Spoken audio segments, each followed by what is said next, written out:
Yeah, thank you. So thank you for having me. So I thought I'd just talk a little bit about what Geneva Healthcare do in the employment services team.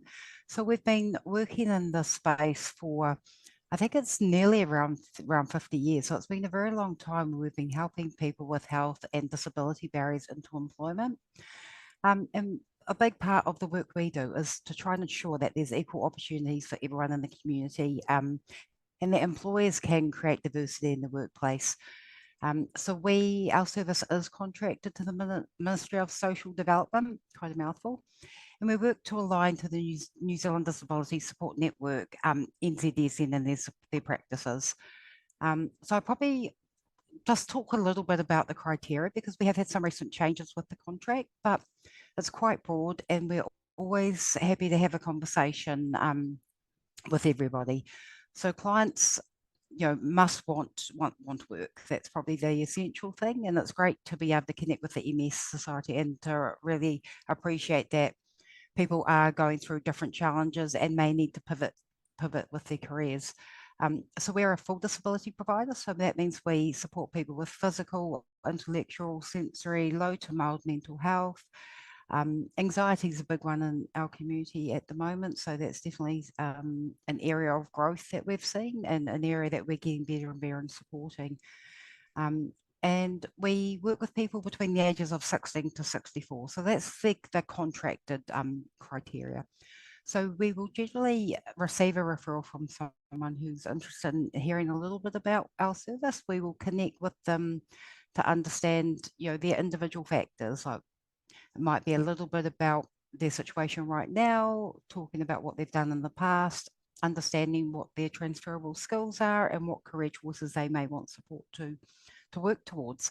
Um, so it's very much a partnership in how we work. We're a team of 8 here in Auckland, and we've got one person that covers the Northland region.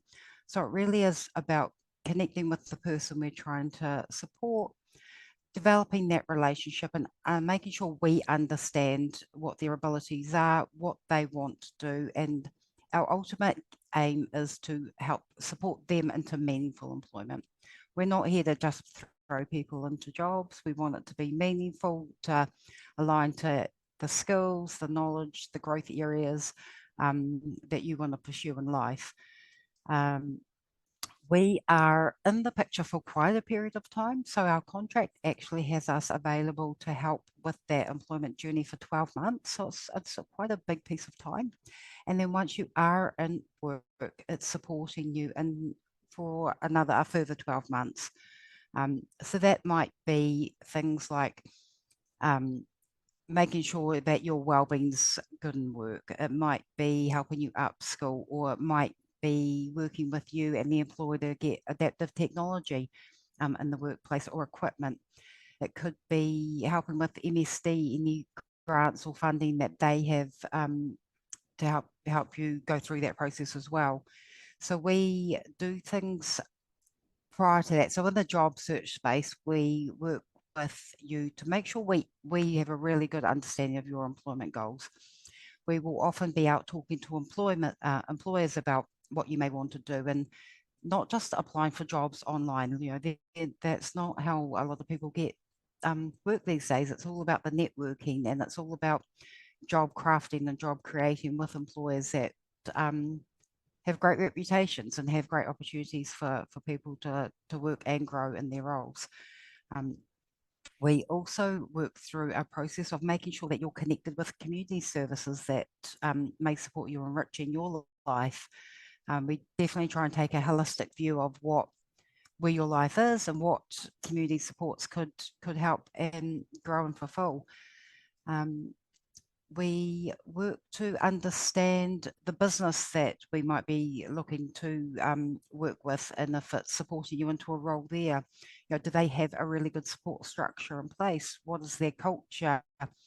What growth opportunities are there? Because I think, like a lot of people, you start a job, you just don't want to do that for the rest of your life. You want to grow and have opportunities to develop in the workplace. So we just really work to understand that there's a bigger picture of support available. Um, we have, on average, we support about 250 clients a year. So there's quite a number of different employers that we work with. We put people into or support people into accounting roles. We've got lawyers, we've got healthcare workers, we've got production and factory, we've got truck drivers. So there's no real roof to what we want to achieve with you. It's about meaningful employment, where do your skills align, what is it that you want to do. So I'd love to share a story with you, but also happy to stop at this point for questions. So if there's questions so far, like, do we want to touch base on them, or would you like me to share a story about a recent success we had? Vicky, I'm just checking and I haven't seen any questions so far, so Okay. please feel free to continue. Thank you for And checking. I apologise, I go very quickly sometimes, so I'm just trying to slow down. So we worked with a lady a little while ago. So Tina came to our services, and the name's changed for privacy reasons. And we wanted to work through discovery with her. She'd always worked in, so I was going to read this. She'd always worked in schooling and as a cleaner and that type of world. So what we really wanted to unpack with her initially is, what does she enjoy doing? What's something that makes her get up every morning and be excited to get up and get outside? So Tina lives with an intellectual disability, and she really struggled with exploring what she can do. Um, so that was a big piece of work that we had to undertake with her. And it was a little bit about, let's get into the community, let's see what makes you smile. Um, we had to make sure that we stopped to check in all the time because of some of her challenges with communication. A yes didn't always mean a yes. We had to really look at the body language and really understand what made her tick. So that was quite a journey with her. I think it was about 3 months that we spent doing that piece of work with her. We really wanted to ensure whatever we supported her into was meaningful employment. Um, and once we understood that she had a passion for sports and just being outside, that really helped tailor who we could go and talk to, who had roles for that kind of work. So prior to coming into service, she had a full-time role. It was something that she had done. It was something that I don't think she really enjoyed, in all honesty. She just went to work because she enjoyed the fact that she was out doing something in the community. So we really wanted to make sure in this case that we worked with her to find meaningful employment.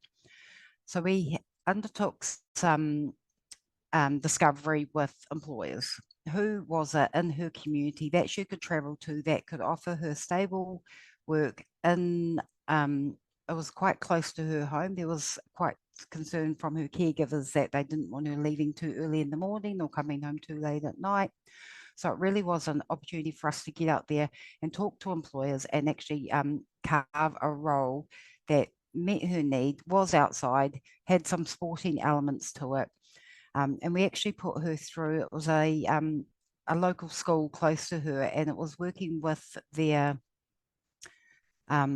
I'm not sure what what they were called, but it was their sporting, in their sporting equipment. And it was doing work, it was, looking at maybe pumping up balls, it was doing out on the sports field. It was also helping when some of the teams were out training, just having water or just standing by with any equipment they may need. So it was a real success for her. And it was one that I think we do this work because we can see the pleasure that she now has going to work. And it suits her perfectly. It makes her thrive. And she's just so happy to be doing it.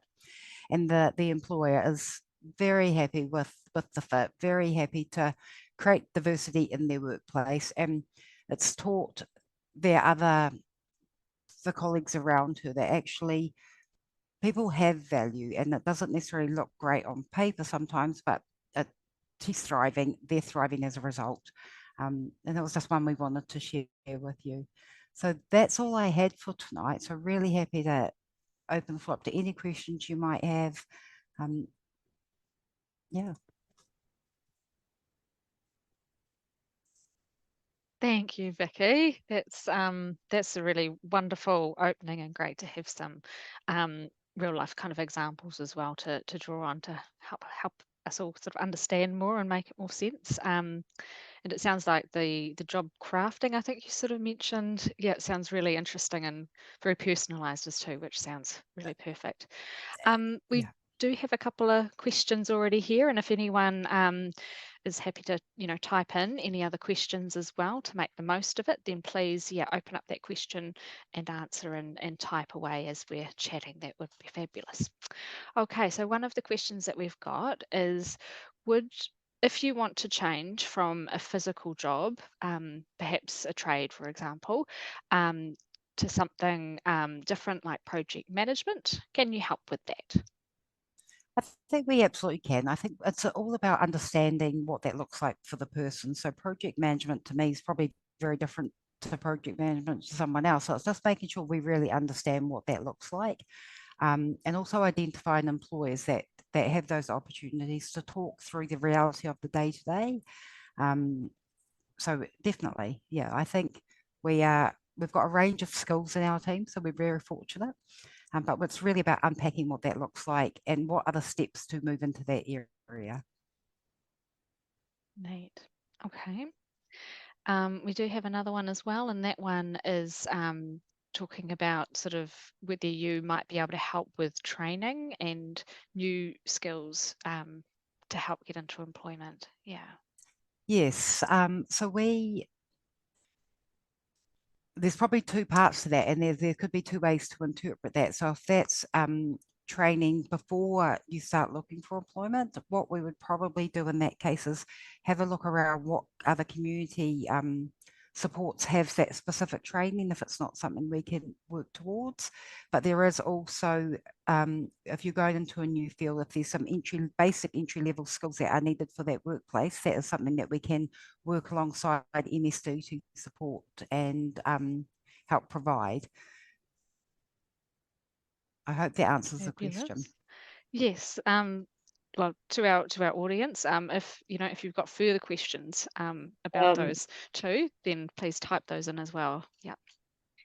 Another question that's quite often our members are asking as if you support people with getting some financial support from working income while looking for a job. Do you I think there's very much, yes, like we do our best. So we've got a good understanding of what benefits are available. Yeah. And we can often give that information through to the people we're working with.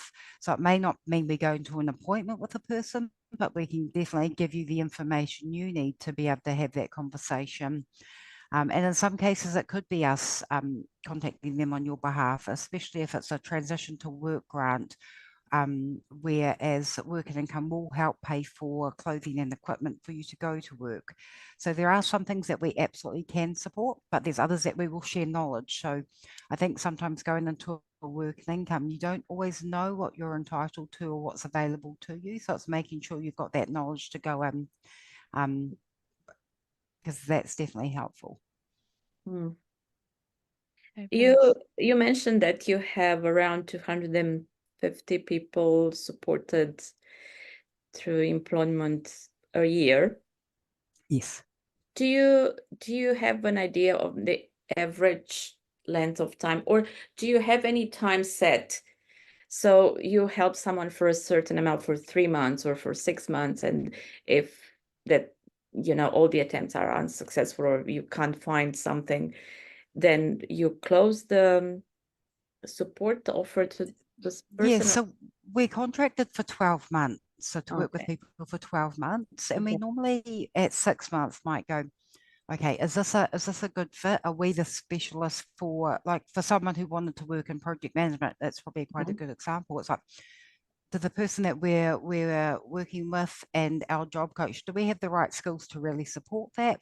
And we might look into our team and go, okay, maybe someone else is better suited to that area of expertise. Mhm. Or it might be we go, actually, this is outside our scope of expertise. Who else in the community, another provider, for example, who has someone who is got great relationships with employers in that space? So it's not about necessarily ever closing the file without having a pathway. It's about making sure there's a pathway that is available as a next step. And there's lots of other providers who work in this space. There are lots of other community connections in this space. So it's just making sure that we have a plan. We explore everything we can possibly do. And if that at the end of it, we're not quite there and we're going to run out of time. So who would be next to try and connect someone in with? Yes, thank you. That's very helpful. And we also have another question from one of the participants tonight. I have been a residential painter all my life, and I'm starting to find the physical work a bit harder. Would there be any services available to help me upskill to find a new job in a new, less physical industry? I'm 51. And it might be really understanding that situation. So it might be if you've been doing painting for all your life, the physical aspect, if you potentially looking at working in the retail space where like Mitre 10 with their mixed paints and that kind of thing, using your transferable skills in that space. So it's really looking at what you've got and what direction you want to take. But absolutely, I think everybody can upskill. We've got people coming into our team who have never done this work before. They're 50, and they're realizing I want to work in the communities, and they're coming to us with a wide range of backgrounds. So absolutely, there's always something available. We've discussed here more from the candidate's point of view, but do you have employers that come and contact you and offer you, discuss positions? Yes, and we do. So we've got some great key employers. It's a very interesting landscape at the moment. Like I think many of your people, the people we work with, will notice there's a real shift within MSD and the government. And the Yes. byproduct of that is employers are just taking a bit of a step back at the moment with also money and budgets and that kind of thing. So it's definitely been a slower opportunity to work with employers recently. And we've had some really big ones who are going, we can't job carve anymore. We just don't have the financial ability to do that. But we do have some key employers that are amazing. They want to create diversity and inclusion in their workspaces, and it's a piece of work that we continue to work on. Our team are out and about and have targets every month to make sure that we're identifying new employers who want to work in this space, because a lot of people do.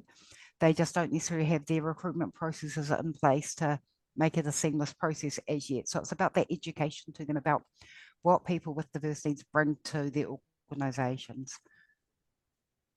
Thank you. That's really interesting. Really interesting. And yeah, we are aware there's lots of changes in the space and a lot of unknown at this stage. Correct. Yeah.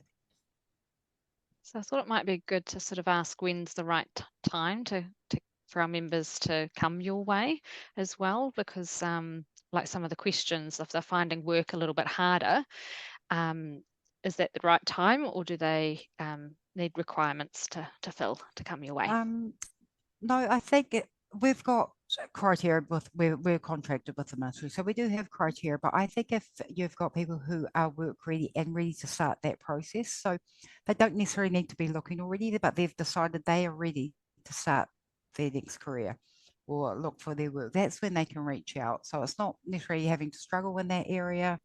Come to us, let's get started. Let's start understanding how to support you, because there are lots of things out there, but they're quite hard to find sometimes. So let's start when you're ready.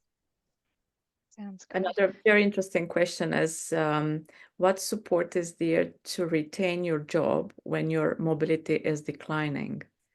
So that is that's a tricky one for us, because it's not our contracted space to do that anymore. So the new contracts only came in on the 1st of July, and they've pivoted out of us. That we previously were very good in that space, but unfortunately they've sort of taken a different direction under this new contract. So it would be about identifying who's got those contracted services now and how to access them. So there is, like we know, MSD do funding to help with adaptive technology. They also have a support and training fund available. So I can share the information with the team about how to access some of that, because they do have quite some good information, but there will also be community partners who can help guide that. We're just yet to find out who they are under these new contracting terms. But I can give you some of the information I've got, but I don't have the full picture at this particular time. No, that sounds great. Thank you. We've also got in addition to that earlier question that was regarding sort of project management. So if I read that one out, Yeah, um, perfect. yeah, so it's about speaking about transitioning from the physical as well. So speaking about someone who would like to get into a less physical role due to fatigue, which is very common with MS. And that's the reason for the request about project management. So the question is, would you try and facilitate that with his current employer, and would there be funding? Great question again. The funding ones, there should be funding. There should be funding, but does depend on the person and what they're eligible for. So it's definitely probably a question that is in the MSD space. I probably couldn't talk to that, but there is funding. I just wouldn't be able to talk to the criteria of that. So I think if there is an opportunity and the employer is open, I think there is absolutely a conversation that can be had. We might not necessarily even have to sign someone up as a client to be helpful in that respect. So if the person who's potentially in that position, they're welcome to email me, and I could have one of my team connect with them just to find out a little bit more and to help maybe guide that conversation with the employer. Yeah, Fabulous. That sounds great. Thank you. Yeah, that's really great, yeah. useful.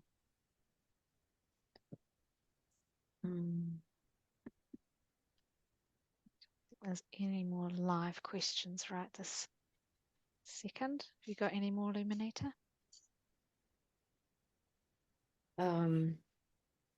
Yeah, I was thinking if you have a client that you've been supporting and you find something for that candidate, and then they realize, I don't know, in a relatively short period of time, that it's actually that's not the right role that they after. Do you support them, continue to support them, or how does that work? Do they need to reapply with your services, or how long is that like a transition period, transition to work, the first 3 months supported employment, or and do So you they stay with us for 12 months. So we can after get people getting the job, after employment. after Yes. So if they start something and they realize it's not good for their well-being, their health, their physical health, then we would look to, okay, let's narrow down and identify what wasn't a good fit, and then try and find something more suitable. So we've got 12 months to do that piece of work. okay, yeah, no, that sounds quite reassuring, thank you. Yeah. Yeah, that's good to know. We appreciate people who are changing careers. You may not get it right first time because you don't know what you don't know. So that's why we do so much in that discovery phase, making sure it's what you think it is. Some people go off and do a year's worth of study only to find out that what they did isn't actually relevant to the day-to-day of what they want to be doing. So we just really want to spend time in that discovery phase. What is it about that role that you think you'll enjoy? What are some of the, and really identify what does that role look like in the day-to-day thing, because it's sometimes different from the dream. Yes, absolutely. Yeah. How do people get in touch with you if they want to discuss with someone face to face? Do you have little hubs in different regions of Auckland, or it's a main, I don't know, office somewhere? Can you? So we're out in the community. So we're based in Penrose, but our Yeah. staff cover the Auckland region. So we've got Okay. How we ideally like to work. We try and have someone who lives in that region supporting that region, because then they know their community. So we've got that. We're fortunate to have that across Auckland at the moment. And we don't go into people's homes, but we will try and connect with you in a community space that's close to you. Our team all have company cars, so they do get out and about and try and remove the barrier of transport. Well, that sounds really good. Yeah. So are you happy to give a bit of an idea on how that might work in terms of, I know it'll be different for everyone, but sort of how many meetings might you spend with somebody? Is there a normal as such, or does that vary a lot? It does vary, but Amy, sorry, my colleague Amy's just running late, so she's hoping to jump in, and this is the work that she does day to day. So potentially, if we can maybe hold for her on that particular question, and she could then Sure. describe her approach, which would be fantastic. I'm hoping that she's logged in, but it does vary in time, and it does vary on. We try and meet with people every week, every fortnight. It really depends on what's going on for them. I've forgotten your question though now. Yeah, it's just how human. often people meet, and but I guess that would also depend on what they find as well. That suits. Yeah, so we what's do. happening. I do encourage the team to be meeting everybody weekly, because I think weekly you're there to help with that motivation. Job searching takes a massive amount of resilience. There's a lot of rejection that comes with that. So there's a lot of the good and the bad, and it's trying to look at the bad. How do we learn from that and really focus on the good and the lessons that we learn along the way? But we definitely try and do that at least weekly. But the team are available for a phone call at any time for a work hours. They're not after work, but they are available. They work with the person like what's at least weekly, because that's going to get you the best outcome, is that ongoing support, that ability to build a relationship. But if someone needs more than that, that's a conversation to be had as well. We try and have lower caseload so the team have capacity to be available. We try and help if you do have an interview lined up. We'll drop everything to support that process, whether it be coming to pick you up and driving you there.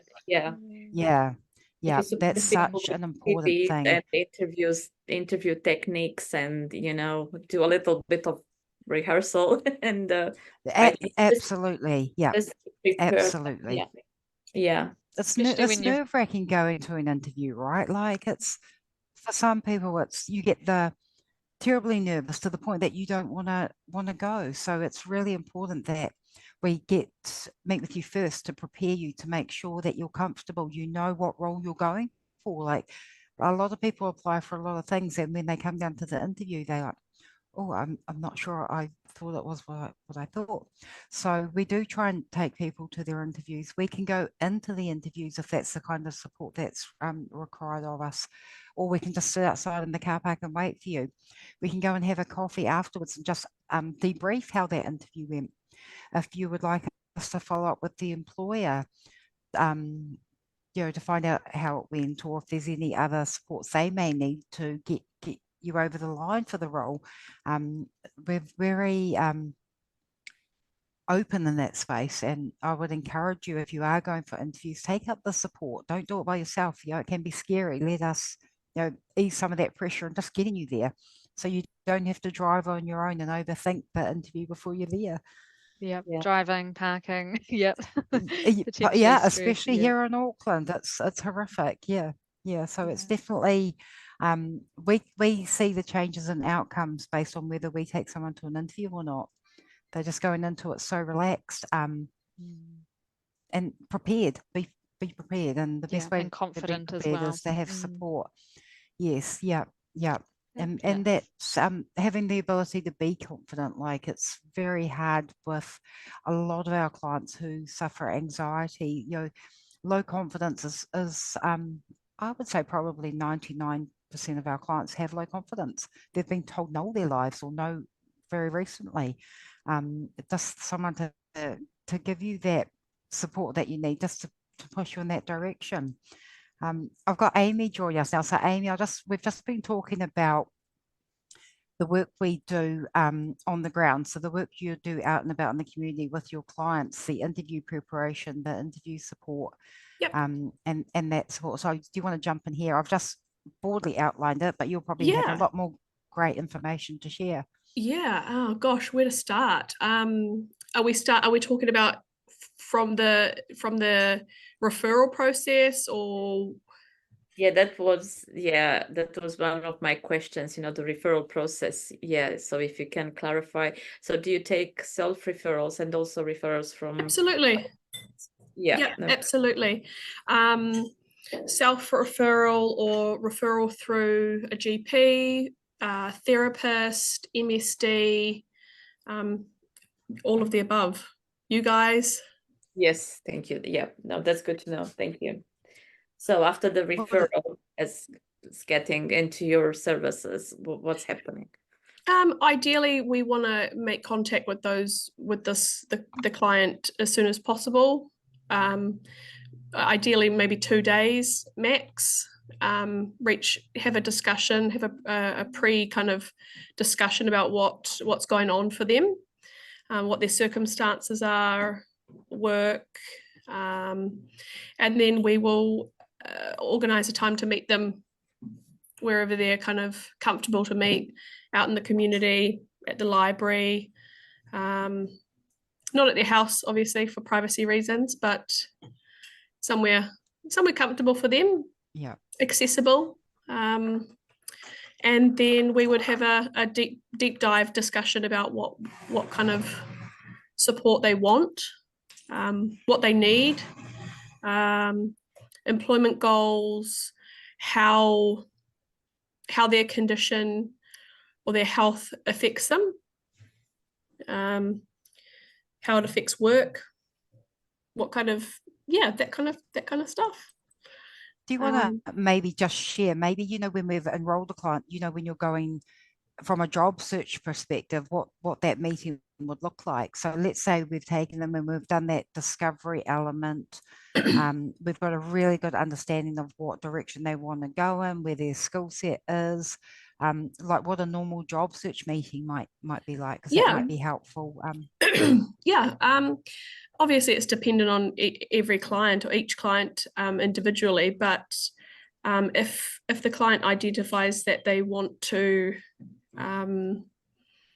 work in, I don't know, part-time or full-time, or if they want to work, start off volunteering or get back into some work experience, we would start looking at different opportunities, different employers. Maybe it's location that kind of is the first thing for them. Maybe getting around is kind of difficult. We would identify employers that we want to get face-to-face with.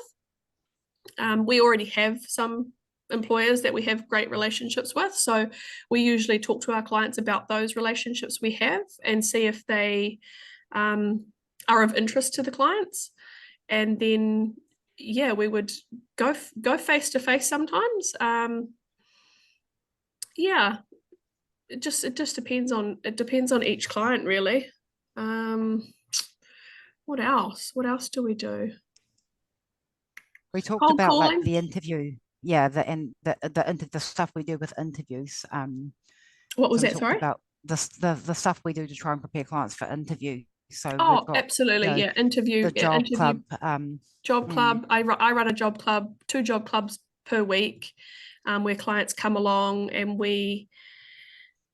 it's all like-minded people wanting the same kind of thing. They all want employment. It's a great environment. Some people they feel like they don't want to get out and about and meet other people, but after a little while they really warm up and find it really valuable, and they kind of feed off each other's excitement as well. So when one person kind of gets a job, they're all, and it's building connection and building their confidence. Interview prep, elevator pitch, building their confidence, accessing clothes from like Dress for Success. So finding, that kind of stuff. What else do we do at Job Club? job search techniques, helping them with computers, helping them get onto Seek, and it's actually kind of a bit of a minefield if you don't know what you're doing, or if you're a bit, if you're not tech savvy, doing an application can kind of be challenging. There's lots of hurdles, and download this and do this test and get back to us in a timely manner. And if you haven't been in work for a while, it can be time is of the essence, so you have to move quite quickly.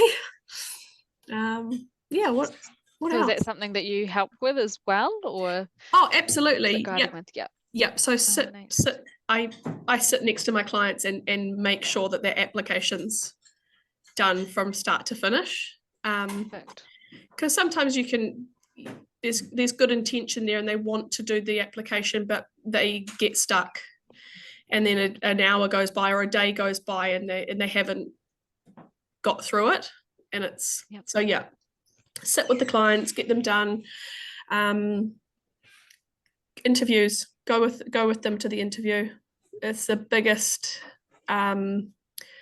confidence builder. I feel my clients, when I go with them to interviews, they feel more confident going in because they've got someone with them. Even if I don't go actually in the interview with them, they know I'm just outside, or they know I'm just in the car, which is it's like cheerleading kind of stuff. You just like, you can do it, and it gives me time to calmly go through some pre-interview questions and just refresh their memory of what they're good at and what their skills are, and why they're there. Yeah.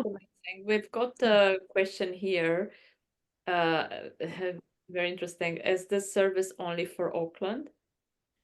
Or do you know? We are in Northland as well, so we cover from Whangarei right up to Kaitaia.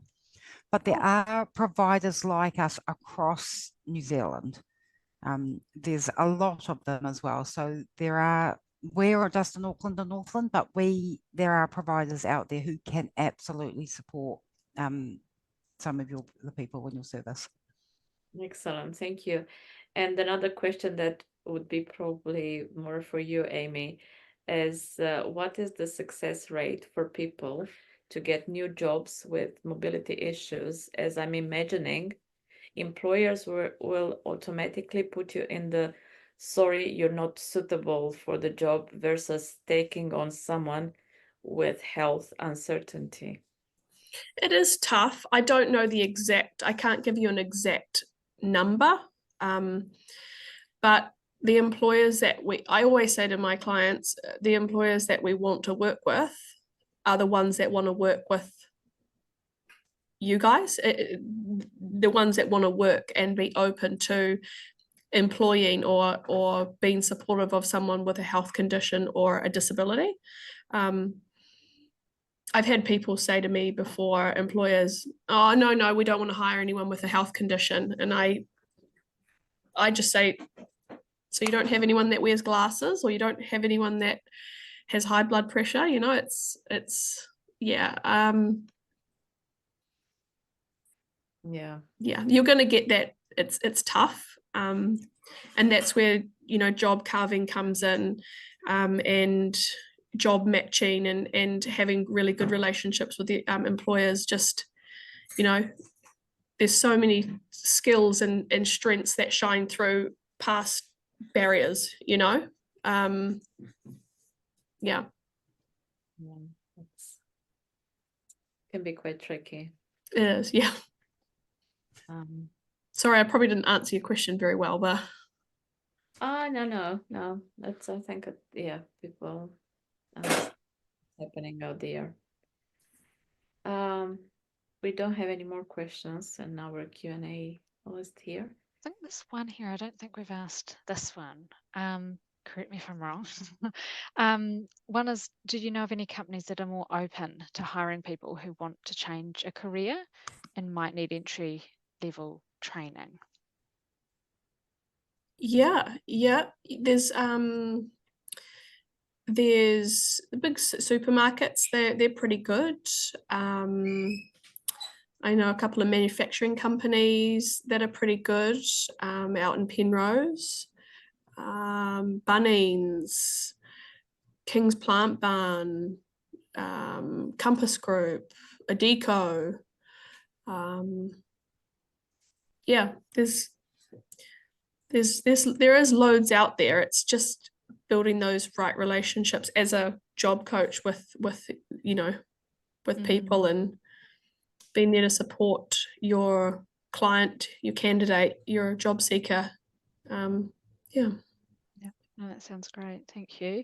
And just again, quite generally, a lot of our members with MS fatigue can be a big contributing part, tends to make everything worse. And a common topic is remote work as well. So we know things have changed a lot since COVID. So one of those things is remote work. But wondering from your perspective, what you've noticed in terms of acceptance to remote working and that mixture, because that is quite important in terms of finding the right job that can be helpful to manage that fatigue. Yeah.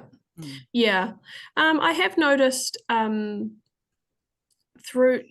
straight after COVID, there was a lot of hybrid working environments.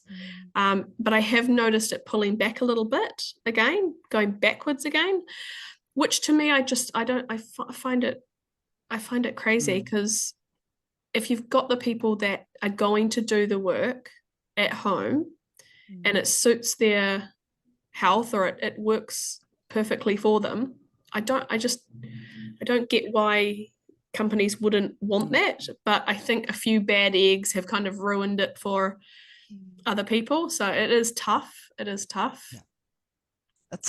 been a few, like I know, so we still have a hybrid working relationship. Like our team are have the ability to work from home, and I know some of the call center roles especially still have that work from home opportunity. The challenge can sometimes be they need you at their site for the initial training periods, which can be up to 3 months. They like you to prove yourself before they let you work from home, but there's definitely still some opportunities out there. But like Amy said, they're nowhere near as many as there was just after COVID. But I do think that's where our skill set comes into play, where we can actually approach and have a conversation about the benefit of this person being able to do their work from home, because it's, there's definitely opportunities to have discussion with employers, because some may really enjoy it, but they, like Amy said, you get a few bad eggs that ruin it for everyone. But that's where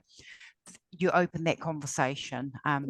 You may not see them as advertised as they once were, but it's all about being able to have that conversation with employers who support it. So Genesis Energy, I think, are one of the bigger ones who do that, have that home-based style. So it's identifying who they are, and if they're continuing with that and looking for opportunities in that with those employers. And I know they have equipment requirements that they need, like fast internet and computers, and we can access that through funding and work and income and things like that. So the equipment and the internet's never a problem. It's just getting those opportunities.